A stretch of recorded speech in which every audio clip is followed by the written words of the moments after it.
terkait dengan tata kelola pemerintahan, setelah COVID ini memang ada kebijakan-kebijakan yang dikeluarkan oleh pemerintah pusat dalam hal ini yang harus juga diikuti oleh pemerintah daerah begitu. Salah satunya adalah mengenai perencanaan. Dengan adanya COVID ini, Jawa Barat misalnya kehilangan 5 triliun dalam hal ini, dan tentu ini juga berakibat kepada program kegiatan yang artinya harus direvisi begitu ya, harus refocusing dalam hal ini. Nah, salah satu yang refocusing itu adalah beberapa kegiatan untuk pertemuan-pertemuan ke lapangan ini juga berkurang karena kita lebih memanfaatkan digital, lebih memanfaatkan teknologi begitu ya. Kemudian juga ada ketentuan-ketentuan di dalam work from home begitu. Jadi ini yang terjadi di pemerintahan, tetapi melihat pemerintah Jawa Barat begitu terhadap isu-isu perempuan, saya rasa tidak ada gap begitu ya. Karena contohnya saya saja misalnya pada saat pandemi COVID ini saya dari Dinas Pendidikan gitu ya, kemudian dipromosi menjadi asisten daerah untuk asisten pemerintahan dan kesehatan. Pada saat yang sama begitu karena Dinas Kesehatannya juga pada waktu itu kosong, saya juga mendapatkan amanah untuk menjadi PLT di Dinas Kesehatan begitu ya.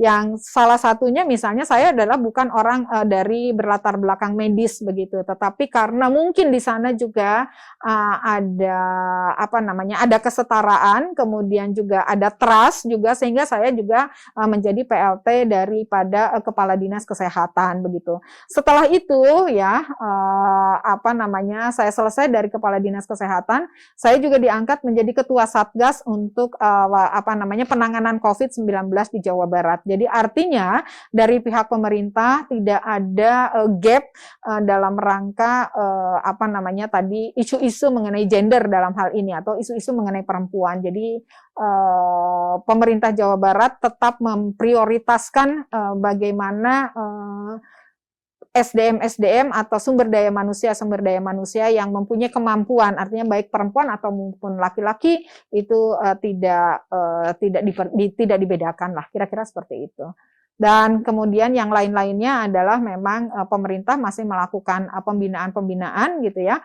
Yang paling penting adalah mempunyai kompetensi, mempunyai dedikasi ya. Kalau Pak Gubernur menyatakan bahwa satu harus punya integritas, yang kedua adalah melayani dengan hati, yang ketiga adalah profesionalisme, kira-kira seperti itu. Ya, kalau di tata kelola pemerintahan saya rasa mungkin itu tidak terjadi ya. Pada umumnya adalah yang lebih dikedepankan adalah profesionalisme dan kompetensi begitu. Tetapi memang ada posisi-posisi tertentu yang mengharapkan adalah misalnya di sana adalah harus laki-laki misalnya seperti itu. Atau di sana juga harus perempuan. Salah satunya misalnya Kepala Dinas Pemberdayaan Perempuan Perlindungan Anak itu pasti perempuan, dan jarang kita di sana di Jawa Barat kayaknya belum pernah kalau itu laki-laki misalnya seperti itu.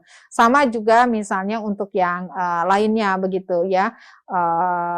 Misalnya yang memerlukan itu sementara ini masih dijabat oleh laki-laki itu adalah di bagian bina marga mungkin ya, karena memang potensinya sendiri yang memang belum muncul. Jadi kalau melihat itu kita lebih kepada potensi yang dimiliki oleh masing-masing baik itu perempuan dan laki-laki. Jadi saatnya lah justru sekarang juga perempuan terus memacu dirinya untuk tadi bisa menduduki kompetensi dan profesionalisme yang memang bisa diduduki oleh atau dijabat oleh perempuan. Ya, artinya dari pemerintah sendiri sebetulnya tidak ada hal-hal khusus begitu ya, karena baik itu work from home maupun gantian gitu ya, pergantian antara para petugas begitu, itu tidak memiliki perbedaan untuk perempuan dan laki-laki sebetulnya begitu ya. Tetapi mungkin karena biasanya perempuan itu harus taking care anak-anak misalnya yang sakit begitu ya, atau misalnya ada satu keluarga yang terkena COVID begitu, sehingga banyak para perempuan yang selain juga work from home, mereka juga mengambil cuti karena memang mereka harus taking care keluarganya. Salah satunya ketika anak-anak misalnya memang sedang ujian begitu ya, atau misalnya anak-anak sedang ada ujian atau juga semesteran begitu ya, biasanya mereka lebih memilih untuk mengambil cuti dan sebagainya. Tetapi kalau dari pemerintahan itu tidak ada yang khusus begitu ya. Yang pasti karena kita memang anggarannya menurun, ada refocusing sehingga keterlibatan ke daerah atau melakukan pertemuan-pertemuan yang sifatnya massal itu sudah tidak ada lagi dan tidak dilakukan. Ya, artinya lebih kepada bagaimana mental health itu bisa terus dijaga begitu ya, karena sesama perempuan memang tetap saja